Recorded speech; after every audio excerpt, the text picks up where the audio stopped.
concentrate on the American perspective because that's probably my comparative advantage here. Step back from everything. I think the right broad frame for the moment is this. I've many times in my life given speeches about how Latin American democracies need to converge towards American-style democracies. Better government for the people, along with government by the people, better democracy.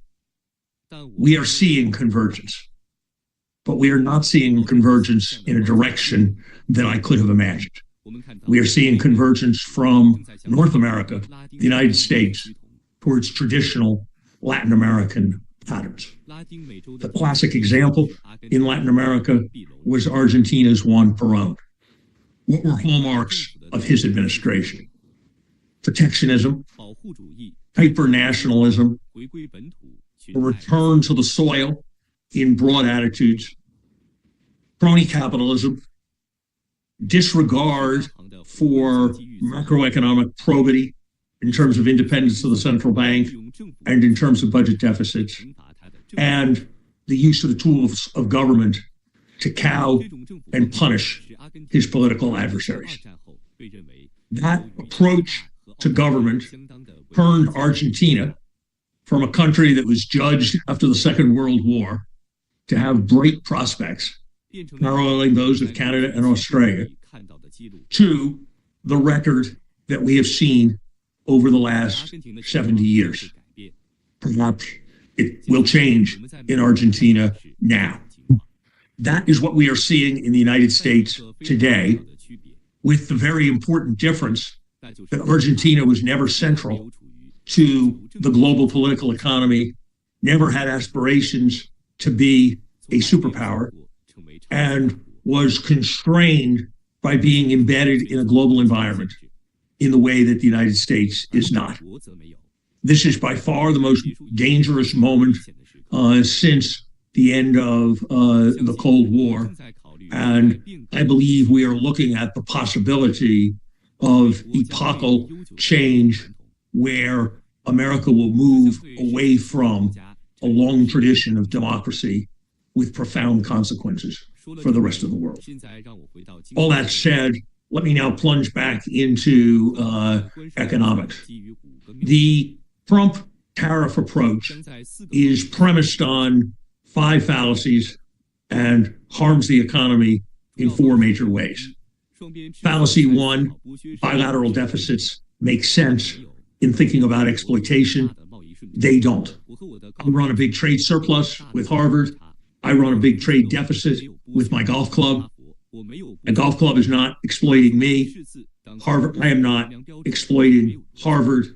There is no logic to thinking about bilateral deficits as a measure of exploitation. Fallacy 2, trade deficits are always bad. It is a matter of arithmetic that the only way you can attract capital is by importing more than you export.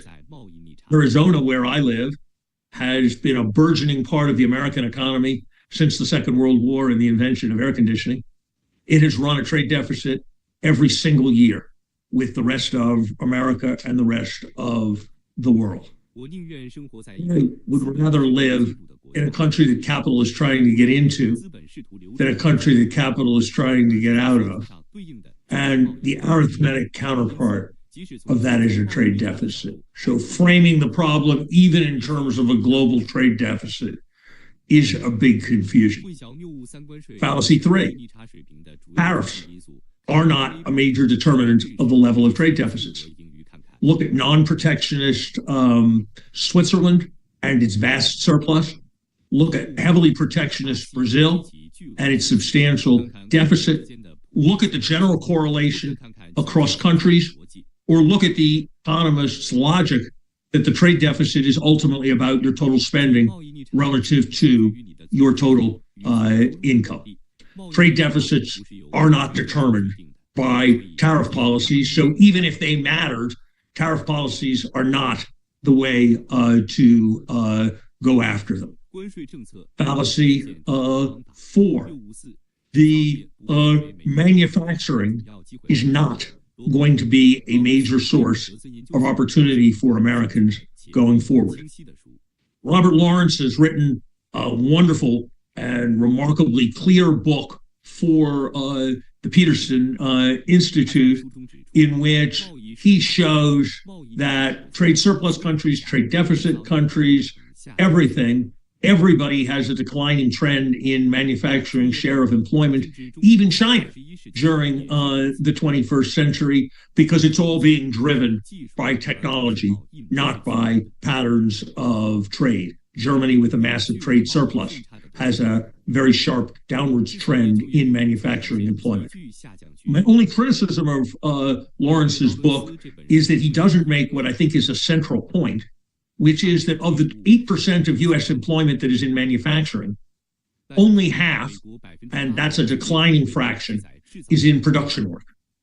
The rest is jobs that aren't at all specific to manufacturing, doing accounting, doing advertising, doing sales, being an assistant to an executive. So it's a number that is 4% and sharply declining. The idea that this is somehow going to be transformational for the American economy because of a change in relative position is, to be direct, completely delusional. Fallacy 5, indiscriminate tariffs are a form of manufacturing subsidy that is on net effective. Very often wrong, because very often the main input to exports is imports. Classic example, there are 60 times as many people working in the steel industry, in the steel using industries, as there are in the steel industry. So when we raise the price of steel, we raise the price of a key input for every industry, from automobile production to home construction. And we are on net hurting competitiveness rather than increasing competitiveness. So this program and this broad approach is founded on fallacy and grounded on economic mistruths, not the kind of economic mistruths that are debated between people like me and Chicago School economists like John Cochrane, or are debated between me and Olivier and economists associated significantly to the left, like those in the Roosevelt Institute.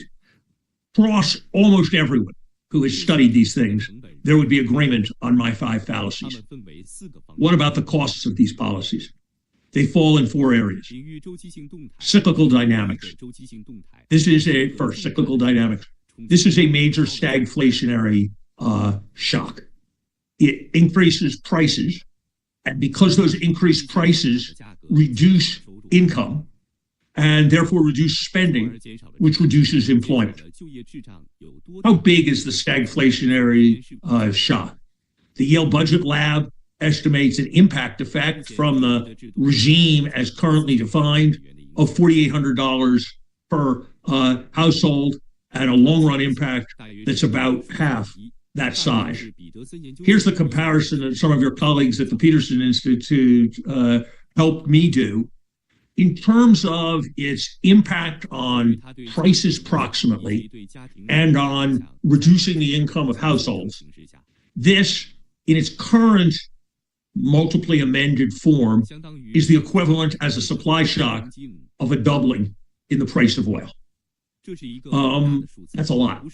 And it's not something that something that every government of the United States has tried enormously hard to resist. And it's hard to imagine being something that anyone would willingly embrace. So cyclical macroeconomics greatly complicates the Fed's task, is the biggest invitation we've had to stagflation since the 1970s. Second, it cohorts financial crisis. Nobody knows for sure what is going to happen in financial markets, but these policies, coupled with the general change in the atmosphere that I described at the beginning of my remarks, has caused, not, this is not a prediction, has caused the pattern in U.S. financial markets to move from the traditional bastion of the global economy, where stock markets fall and bond markets rise as people seek insurance, to the traditional submerging market paradigm, where decreases in stock markets are associated with rising bond yields, rising revulsion to the local currency, which falls. And this is a classic pattern. Every emerging market financial crisis sees a country fall into that pattern.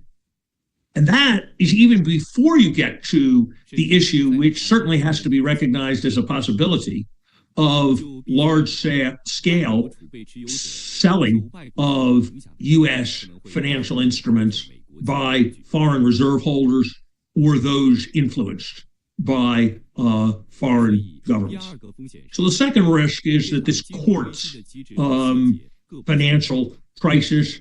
The mechanisms and details are all different, but we are running a risk that is probably below 50%, but certainly greater than 10%, that in the next several months, the United States will have a Liz Truss moment. It's not caused by the fates. It's caused entirely by ourselves. Third, lost competitiveness. This is what I've talked about so far is the domain of macroeconomists. It's not the domain of trade economists. What 2 centuries of research in trade economics has taught is that there are gains from the International Division of Labor that translates into higher standards of living for people, translates into higher levels of real wages. I already suggested the magnitude when I referred to thousands of dollars per family. And notice, and people haven't said this enough, that the thousands of dollars per family estimate is an estimate of the pure boomerang effect of our policies before you get to any retaliation by other countries with adverse effect or any weakening of the global economy, which reduces the market for U.S. goods. So it is a very conservative effect. Notice also that this is an effect that, insofar as it affects inputs and affects our capacity to develop exports, is an effect that may have lasting and cumulative effects on the rate of growth. Research I did a generation ago with Brad DeLong suggests that low-priced equipment, something we're very much compromising with these policies, is a significant predictor of economic growth. Fourth, we have taken uncertainty to epic levels. I would not have imagined that we would all be breathing a great sigh of relief because the VIX, the measure of implied volatility on Wall Street, was only in the low 30s. That's about 70% higher than its normal level and is regarded as substantially elevated and is favorable only by the standards of where it was a week or 10 days ago. Policies had taken it to levels that had only previously been seen during the pandemic and during the height of the 2008 financial crisis. And there should be no confusion, and I'll conclude on this point, that a study of the daily or even the hourly movements in markets suggests that all of any calming we have seen is a consequence of a growing perception that these policies will be reversed. None is a consequence of people adjusting to these policies or a judgment that these policies will be successful. So what we are seeing is an unprecedented and massive self-inflicted economic wound, and judging the prospect going forward is less about analyzing the wound, where the causal mechanisms are very clear, than trying to judge the extent to which there will be a course correction that has never been more necessary in the last half century than in the United States today.